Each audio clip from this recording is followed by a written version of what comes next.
Imagine being able to chat with a long-lost loved one who's passed away digitally, of course. You could hear their voice, ask them questions, and even get advice on life decisions, all thanks to something called digital resurrection. Sounds like something straight out of a sci-fi movie, right? Well, buckle up, because the future is here, and it's bringing the possibility of reanimating memories with it. But before we start raising the dead, let's take a closer look at what this all means and why it might not be as mystical as it sounds. What is digital resurrection? Digital resurrection, also known as digital immortality or memory reanimation, refers to the use of technology to preserve and even simulate a person's consciousness, thoughts, and memories after they've passed.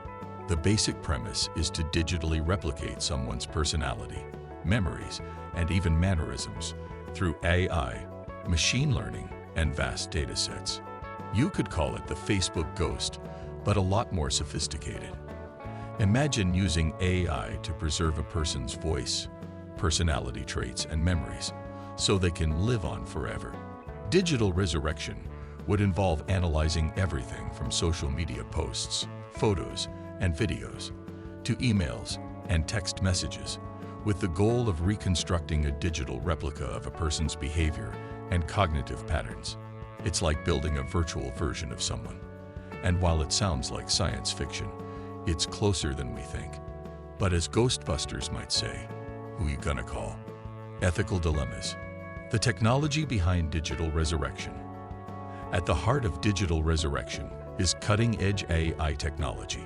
Think of AI as the detective going through a person's life data, collecting and analyzing everything to create an emotional profile that mimics the real person. We're talking about machine learning algorithms that learn and replicate how a person thinks, speaks, and responds to emotions. AI technologies have made leaps in this field. Companies like Replica and Eternime are developing chatbots and apps that promise to keep the memory of loved ones alive, allowing you to talk to them long after they've passed. The AI learns your loved one's speech patterns, hobbies, and even specific phrases they used, creating a simulated conversation that can feel eerily real. Additionally, deep learning has enhanced facial recognition and voice synthesis technologies, allowing companies to digitally recreate someone's appearance or voice. Imagine watching a video of a deceased actor delivering new lines from a script. A bit unsettling, right? But these technologies are already in use for creating holograms of deceased celebrities or even making historical figures alive again in educational content. The real magic, memory preservation. You might think that memories are just in our minds, but scientists believe that memories can be stored in much the same way digital data is. By scanning and mapping brain activity, researchers are starting to develop techniques to preserve the human mind, potentially allowing for digital reanimation of memories and personalities. Think of it as creating a digital backup of your brain, just like saving a document to the cloud. With advancements in neuroimaging and brain-computer interfaces, scientists are inching closer to decoding how our brains store memories, emotions, and experiences. If it all works out, we could digitally resurrect someone's memories and personality after they've passed, allowing them to live on in a digital form forever. The promise of digital resurrection. At first glance, digital resurrection seems like an amazing possibility. Who wouldn't want to bring back their dearly departed? This isn't just about preserving someone's legacy. It's about the possibility of immortality. Sure, you can visit a grave, but what if you could interact with the person forever? For many, this technology offers an exciting glimpse into a world where death doesn't necessarily mean the end. For instance, think about the future of grief and loss. Digital resurrection could help people cope by offering ongoing conversations with those they've lost, providing comfort and a sense of closure. Immersive virtual interactions. Digital resurrection also promises to revolutionize the world of entertainment and digital media. Imagine creating AI-powered avatars of celebrities who can continue to act, sing, or even perform in movies after they've passed. That's happening today. Goodbye, holograms. Hello, virtual immortality. You could, in theory, have a dinner party with the digital Kardashians, for better or worse, or ask historical figures for advice on today's issues.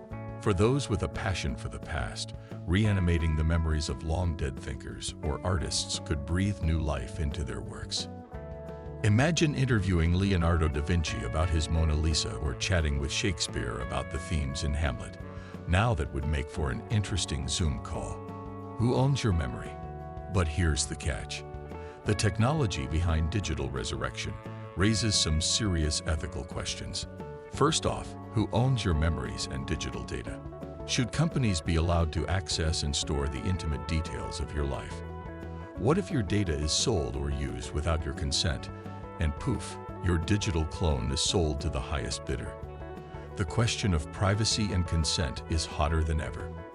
For instance, some social media platforms already use our data for advertising, so you can only imagine what could happen when they have access to our deepest, most personal thoughts. Imagine your digital double posting ads for products you never bought. Yikes. What about emotional manipulation? There's another massive concern: emotional manipulation. We've all seen how tech can manipulate emotions through targeted ads or fake news. Now imagine a world where digital resurrection isn't just preserving memories, it's creating entirely new ones to influence and control behavior. For example, a family member could potentially create a digital clone of a loved one to manipulate how they respond in specific situations. Or a company might create a digital version of a deceased celebrity to endorse their product, using their voice and likeness to push consumers toward buying something they don't need. Can a digital clone ever truly replace a human? At the heart of the ethical concerns surrounding digital resurrection is the question of authenticity. Can a digital clone of a person ever truly replace the real thing? Many argue that no matter how sophisticated the technology gets, there's a key element missing: the essence of humanity.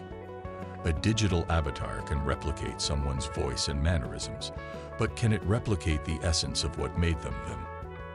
For example, let's say you could have a virtual conversation with your great-grandfather. Sure, he might sound like him and talk like him, but could that conversation ever replace the warmth of a real hug or the sound of their laughter in the room? For some, this type of digital resurrection could feel hollow and unsettling, an imitation of life that can never replace the genuine human experience. The future of digital resurrection. While digital resurrection could offer the comfort of preserving memories and allowing people to live after death, it also raises fears about the very fabric of our human experiences. Will we, as a society, become obsessed with the past to the point of forgetting the present? Will grief become an endless loop of digital conversations with the dead, blocking out the real-world connections we still have? In the future, we might find ourselves debating whether digital resurrection should be regulated, and who should get to decide how, when, and why we reanimate memories. Governments may have to create frameworks for consent and ethical use. The ultimate question remains: how far are we willing to go to bring the dead back to life? And there you have it, digital resurrection. The thrilling possibility of bringing back memories and even personalities from beyond the grave. What do you think? Would you want to chat with a digital version of someone you've lost? Or is there a line that shouldn't be crossed? Let me know your thoughts in the comments below. If you enjoyed this dive into the future of technology, don't forget to hit that like button and subscribe for more mind-bending videos every week.